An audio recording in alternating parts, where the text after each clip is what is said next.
Two signals from China, one message to America and a lesson for Trinidad and Tobago. In the last few days, China sent two signals to the United States and indeed the world. One struck at Hollywood, the other struck at the military industrial complex. Most people completely miss what it means, as this is not about hype, it's about a demonstration of power. First, a company called Cdance, owned by ByteDance, released a powerful AI video generation model. For a brief period, users were able to generate hyper realistic videos using celebrity likenesses, including a viral clip that appeared to show Tom Cruise fighting Brad Pitt on the roof of a building. It looked like a Hollywood blockbuster. It wasn't, it was AI. Hollywood reacted immediately. Copyright panic, image rights concerns, and questions about control. Sedans quickly apologized and promised to implement safeguards. But context matters. ByteDance is the same parent company behind TikTok, the platform that faced intense political pressure in the United States to divest or restructure its US operations. During that period, companies like Oracle were positioned as a US data partner, and Oracle's co founder, Larry Ellison, is publicly aligned with Donald Trump. Wink, wink, nod, nod. The divestment never fully materialized, but the message was clear. Technology platforms are now geopolitical chess pieces. So, when Sedance demonstrates the ability, even briefly, to synthetically recreate Hollywood's biggest stars, it raises a deeper question. Was it simply a glitch, or was it a demonstration of leverage? What that moment showed, however, is simple. Hollywood's gatekeeping power can be technologically disrupted overnight. Actors could potentially license their likeness globally. Digital versions of themselves will appear in dozens of films simultaneously, earning established actors millions of dollars for no real actual work. In addition, estates of deceased actors could monetize performances indefinitely. I find myself salivating for films where, for instance, Sylvester Stallone cast Cary Grant and John Wayne for a Back to the Futurist slash The Expendables Part 8, 9, or 10. It's not just a celebrity thing. Imagine instead of Keanu Reeves playing the role of Neo in The Matrix, you, the person watching this video, could do a customized version of the film where your likeness replaces Reeves. The economic center of gravity shifts. That is not war, that is leverage. Then came the second signal. China showcased humanoid robots performing fluid kung fu movements. Not CGI, not AI generated video. Real robotics, balance, precision, coordination. At the same time, China continues to demonstrate massive drone swarm displays for entertainment. Thousands of drones moving in synchronized formations. But technology does not exist in isolation. We have already seen in the Ukraine Russia conflict how drones have transformed warfare. Ukraine has used drone systems to hold off a much larger military power. Swarm coordination, autonomous systems, and real time data processing. These are not just entertainment technologies, they are capability demonstrations in an area where America has shown unmatched dominance for decades.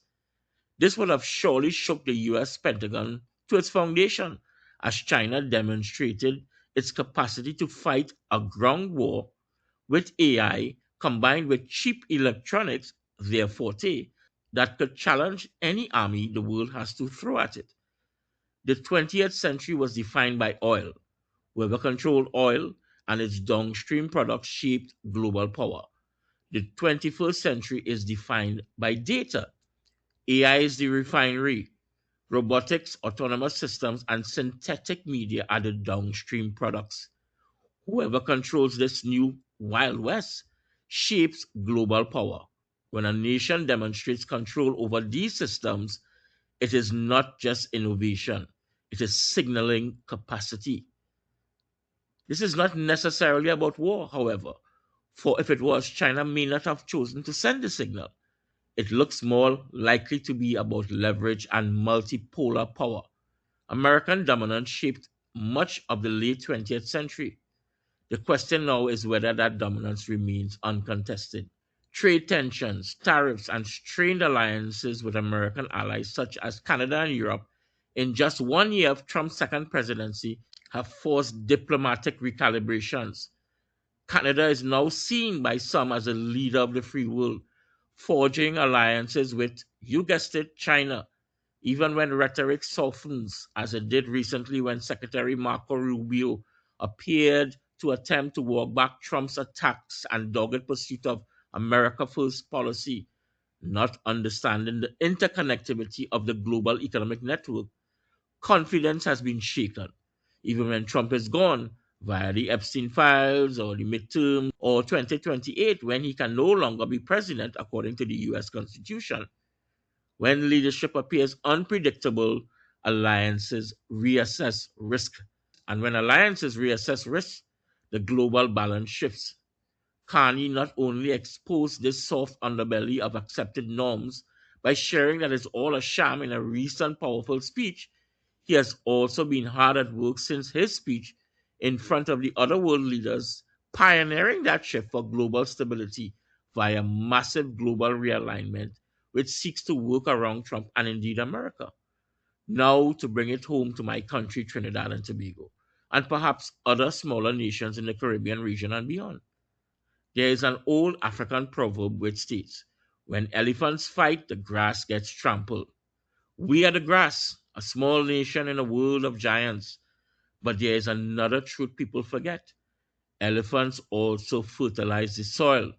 From disruption and the excrement of this geopolitical fight, new growth emerges. Within geopolitical rivalry lies opportunity. And never has opportunity presented itself on a global stage to so many as it does now. AI is the great equalizer. It is a great leveler of all playing fields. You do not have to build the largest AI systems in the world, but you do need to understand how to use them. Please remember, it wasn't the gold miners who made the bulk of the money during the American gold rush era.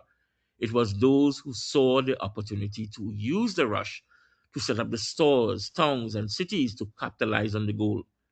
Early adoption, creative application, and strategic positioning are the keys.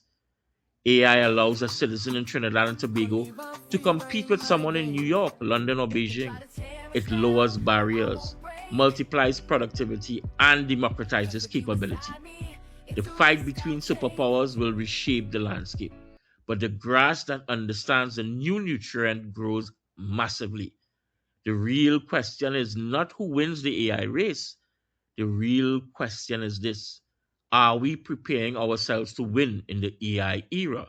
Because data is the new oil, and those who learn to refine it, no matter how small their country, can build extraordinary wealth for their citizens, their countries, and their regions. My name is Tim Timal, and I am a communication consultant and AI use case expert.